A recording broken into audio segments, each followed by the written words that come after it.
Hi everybody, I am a management controller at Lutti. I will present in this video with two manager controllers the strategy dashboard and more precisely financial. So, Lutti is the second confectionery brand in France, created in 1889 and headquartered in Bondy in France. This brand represents pleasure and grit. It was four confectionery families: sweet candies, chocolate, jellies, and bubblegums.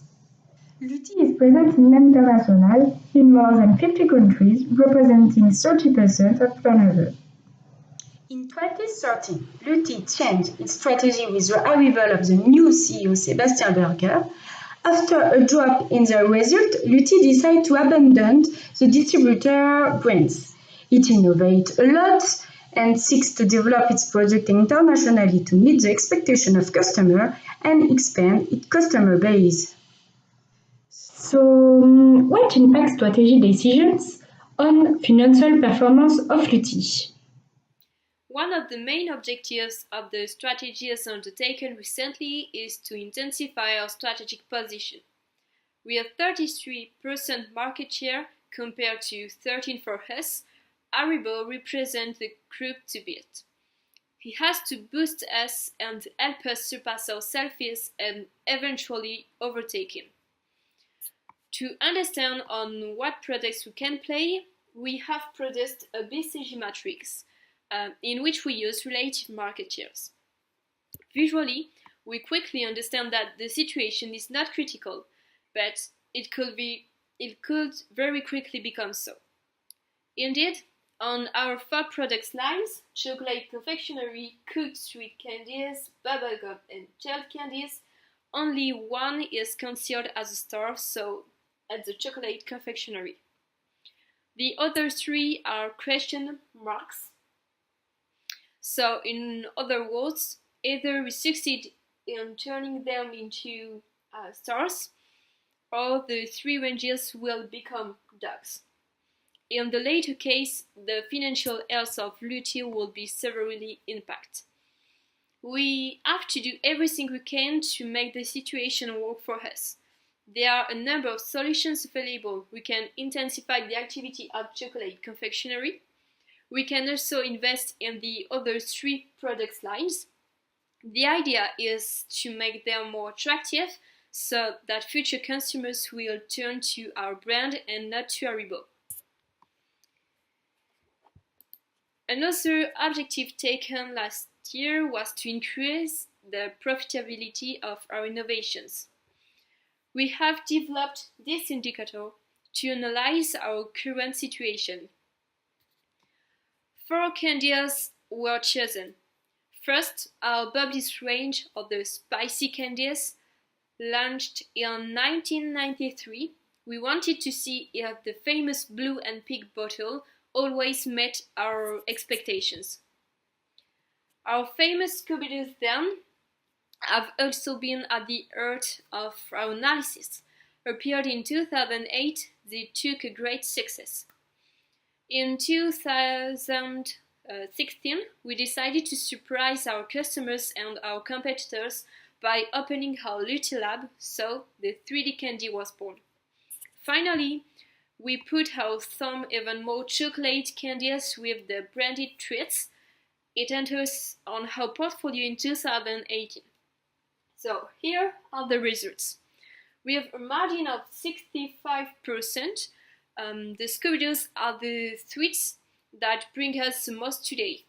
They are not the ones we sell the most, but its production does not represent much in terms of cost. Back we find the treats. For a sale of 100 euros, we earn 25 euros net, which is not negligible, but what could be improved.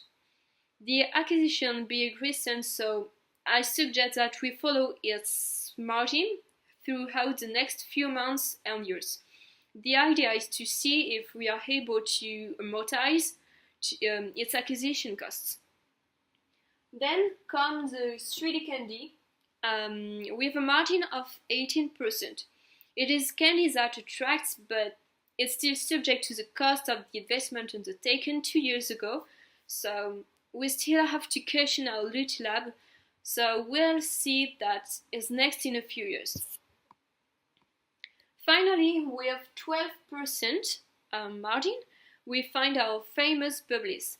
Despite its honorable position in our overall turnover, we are still struggling to generate huge profits. So, we need to find solutions to improve this data. As I like to say, the situation is not catastrophic, far from it, but we must surpass ourselves to win more and more.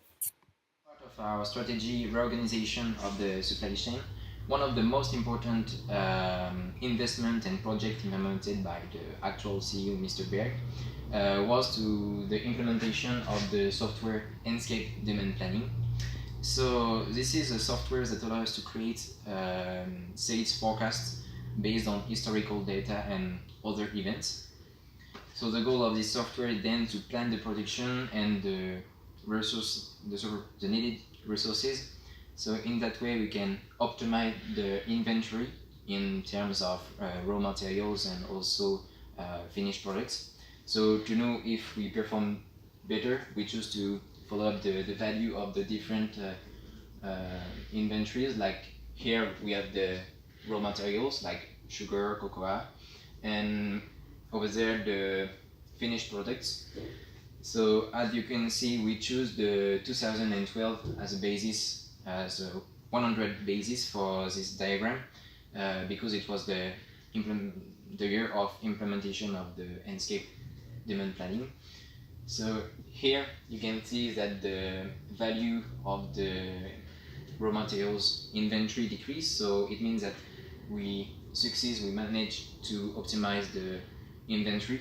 But over there the finished product increased, but there is an explanation for this.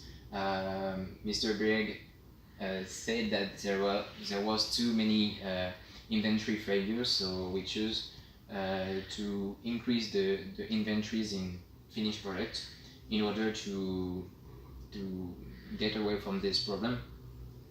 So we can say that this software was a success. The implementation of this software was a success. Another strategy we needed to discuss was the corporate social responsibility.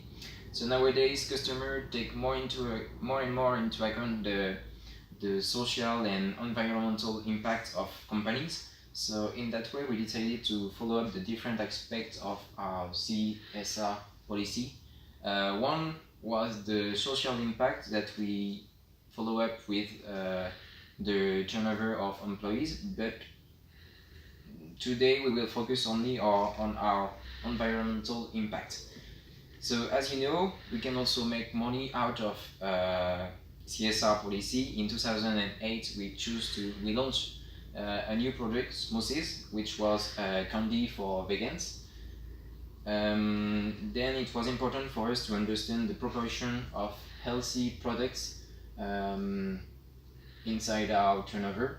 So here you can see that 16% of our turnover was getting through healthy products. So it means that for the first year it's quite a big step for us. And so in the next diagram, as you can see here, is the operating profit for the different products. Here you have the other product than the healthy one. It's only 7% of return, but for veggie sweets it's almost like 27%.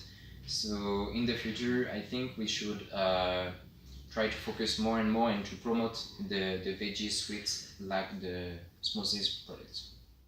In conclusion, Lutti operates in a very competitive and growing market. The company must make the difference and innovate.